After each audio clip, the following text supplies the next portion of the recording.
Sound Words. Christian Magazine. Volumes 71 to 80. Republished by Irving Risch, host of Down to Earth but Heavenly Minded podcast. Meditations on the Ark of God. The Ark moving and resting.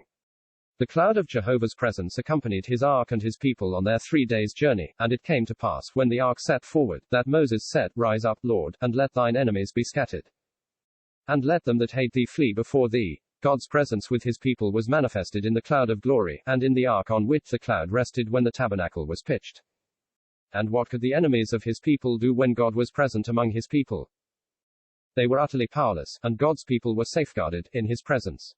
When the Lord was on earth, the enemies of God and his people were fully manifested in the deadly opposition to him.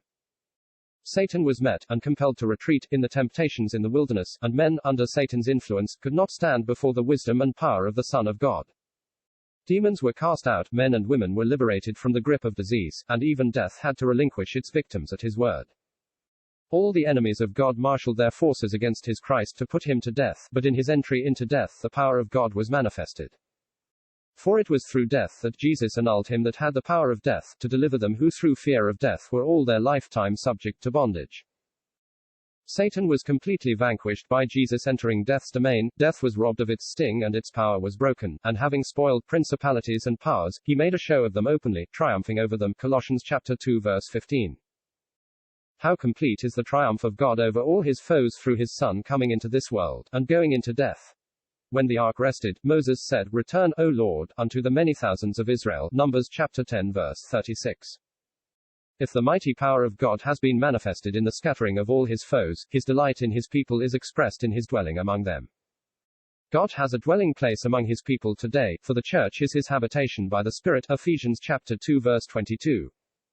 In the millennium, the Lord will be found among the many thousands of Israel, after having poured out his righteous judgment on his enemies, and God will dwell with men in the eternal state after every judgment is past.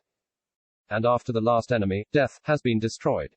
The ark crossing Jordan. There is a marked difference between the crossing of the Red Sea and the passage of the Jordan. At the Red Sea, Israel went over by night, with a strong east wind blowing and a powerful foe behind them, the pillar of fire directing their way between the crystal walls that Jehovah had cleaved for them. There was much to cause fear in the hearts of the people, the darkness lit by the presence of Jehovah, the stormy wind, the massive walls of water on either side, and the pursuing army.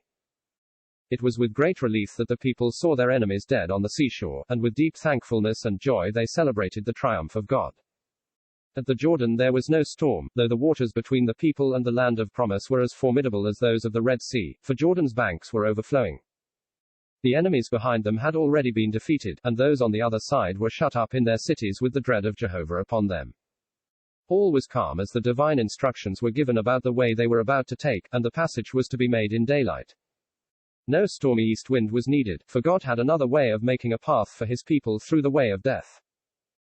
It has often been remarked that the crossing of the Red Sea foreshadowed the death and resurrection of Christ for his people, whereas the passage of the Jordan pointed forward to the death and resurrection of the saints with Christ. This very clear distinction must be evident to every spiritual mind that considers the two scriptures in the light of the New Testament. In Joshua chapter 3 verse 3, the officers commanded the people, When ye see the ark of the covenant of the Lord your God, and the priests the Levites bearing it, then shall ye remove from your place and go after it. Every eye was directed to the ark, just as God directs our every eye to Christ, the true ark of the covenant, the one in whom God's testimony is found. Who in perfection answered to all the claims God made on man, and who brought glory and pleasure to God in his every step. God's people were not told to follow the officers, or to keep their eye on the priests the Levites, but they were to go after the ark. It is good when the saints have men like Paul, who could write, Brethren, be followers together of me, and mark them which walk so as ye have us for an ensample. Philippians chapter 3 verse 17. But though others can be ensamples for us, Christ alone is our object, as it is written in Hebrews chapter 12 verse 2, looking unto Jesus the author and finisher of faith. He is both the object for us, and the perfect example. In following the ark, Israel were commanded, Yet there shall be a space between you and it, about 2,000 cubits by measure, come not near unto it, that ye may know the way by which ye must go. For ye have not passed this way heretofore. Verse 4. Across the Jordan was a new way for Israel, and the way through death is a new way for the people of God, and only as having Christ before us can we take that way for his glory. For ourselves we have to learn that this is the way for all God's people, that which is true for the whole Christian company as associated with Christ, but we also have to learn it experimentally. All 12 tribes were represented in the crossing of the river, but there were the 2.5 tribes that remained on the wilderness side of the Jordan. The fighting men of the 2.5 tribes went over with their brethren, but they left their homes and loved ones behind. It was God's purpose that all Israel should dwell over Jordan, but the 2.5 tribes fell short of God's purpose for them. They dwelt in the land that God gave to his people, for it was part of the inheritance, but not that part that God gave them as a dwelling. The Jordan separated them from the place where God would dwell among his people. There is therefore the need for us to learn experimentally the truth of the crossing of Jordan, so that we might dwell in the knowledge of, and act in the light of, the purpose of God for his saints.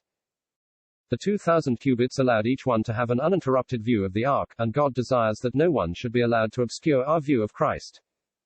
Moreover, the measured distance tells us that Christ stands alone in the eye of God in all his deep perfections, and that he should thus be seen by his people. God has richly blessed us, giving us his own life and nature, and has associated us with Christ as his brethren, so that we are all of one with him, and are heirs of God, and joint heirs with Christ. But while thanking God for these surpassing blessings, we must never forget who Christ is in the glory of his person, the only begotten Son in the bosom of the Father, unique and alone in this relationship with his Father. Normally, the ark was in the midst of the tribes while they journeyed. This time the ark, as in Numbers chapter 10 verse 33, went before them. But it would remain in the midst of Jordan till all the people were clean passed over. When the priests that bore the ark came to the brink of the water of Jordan, they were to stand still in Jordan. This day would show to Israel that the living God was in their midst, and was the assurance that all their foes would be driven out of the land that he had promised to them. God's people were not called upon to meet the overflowing banks of the river of death, they were to view the ark going down first, and to see the waters recede whenever it came thither. What Joshua said would come to pass did come to pass, for as soon as the feet of the priests were dipped in the brim of the river, the waters which came down from above stood and rose up upon an heap very far from the city Adam, that is beside Zaratan, and those that came down toward the sea of the plain, even the salt sea, failed, and were cut off, and the people passed over right against Jericho. Joshua chapter 3 verses 15 to 16. When the Lord Jesus Christ went into death, he met death in its overwhelming power, which is foreshadowed in the overflowing banks of the river Jordan. Its power was overwhelming for men, but there was one who met the full force of death, so that his people might go over dryshod. How wonderful the sight must have been for Israel that day to see the waters of Jordan recede, or as Psalm 114 puts it, "What ailed thee, thou Jordan, that thou wast driven back?" There was a greater power present than that of Jordan's mighty flood that drove its dark, chilly waters back to the city Adam, and beyond it. The power of death was annulled there, not yet completely destroyed, for the great wall of water remained, ready to flow forward in its fury and power, once the restraining power of the ark was taken away. It was not the rod of God's power yielded by Moses that caused Jordan's waters to be driven back, as had been the case at the Red Sea, it was the presence of the ark of God. What a wonderful mystery lies in this. The Son of God was crucified in weakness, yet there was power in him to overcome the power of death when he entered into death. It was the power that was manifested in him in life, the power of holiness, that drove back the dark waters of death. This same power is manifested in him in the raising of the dead, even as it is written, that he is declared the Son of God with power, according to the Spirit of holiness. By the resurrection of the dead. Rom. 1-4. Do we not see the Son of God, according to the Spirit of holiness, driving back death's mighty waters here? The feet of the priests had first of all but touched the brink of the water of Jordan, and the waters were driven back while they stood there, but while the people were passing over. The priests that bear the ark of the covenant of the Lord stood firm on dry ground in the midst of Jordan. Joshua chapter 3 verse 17. Death's power is so completely set aside in the death of Christ that not an evidence of death is there. The ground is firm and dry, and it was on the firm, dry ground that God's people passed over. Already the saints of God are viewed as having died with Christ, and as being risen with Christ, his death and resurrection assuring us of this place with him. God has given us this place in association with his blessed Son, and it belongs to every saint of God whether he has learned the truth of it or not, but God desires that we should know it, and live in the light of it constantly. It is not exactly facing the article of death, though if it has to be faced, we can view death as being robbed of its power. We can view the Jordan as firm and dry for us to pass over into Christ's presence, having no terrors for us, for Christ has caused its waters to recede. 12 stones were carried by 12 prepared men from the bed of the Jordan, from the place where the feet of the priests stood firm, and were raised as a memorial on the side of Jordan where the people lodged after the crossing. These stones were a witness for coming generations of what God did that day for his people. We too can look back to the day when Christ entered into death, and there is a fitting memorial for that, given by the Lord himself on the night in which he was delivered up. And because of his death it is ours to be associated with him as risen from the dead. We also learn that Joshua set up 12 stones in the midst of the Jordan, in the place where the feet of the priests which bear the ark of the covenant stood. And they are there unto this day. Joshua chapter 4 verse 9. Surely these 12 stones in the bed of the river tell us that we have died with Christ, even as the 12 stones on the bank tell us that we are risen with Christ. Colossians chapter 2 verse 20, 3-1. How very touching it is to read, for the priests which bear the ark stood in the midst of Jordan, until everything was finished that the Lord commanded. Joshua chapter 4 verse 10. Are we not reminded of the Lord enduring the judgment of death until he was able to cry, "It is finished"? There is nothing more to be done, all that God commanded was done by Jesus. And his people are brought into the place of richest blessing because Jesus did all that was required to meet the claims of God and secure his glory. When all the people were clean passed over, the ark of the Lord passed over, and the priests, in the presence of the people. Joshua chapter 4 verse 11. How intimately were the people associated with every movement of the ark of the Lord. They saw the ark move towards the river, they beheld the waters recede as the feet of the priests bearing the ark touched the brink, they watched, as they passed over, the ark in the midst of the Jordan. And they saw the ark come out of the Jordan after they had crossed. How blessed are our privileges of viewing Christ in all the different situations foreshadowed in these things. What a rich contemplation for us to consider Christ passing through this world, onward into death, then to see him in the precincts of death, to contemplate him in death, sustaining all for God's glory and our blessing.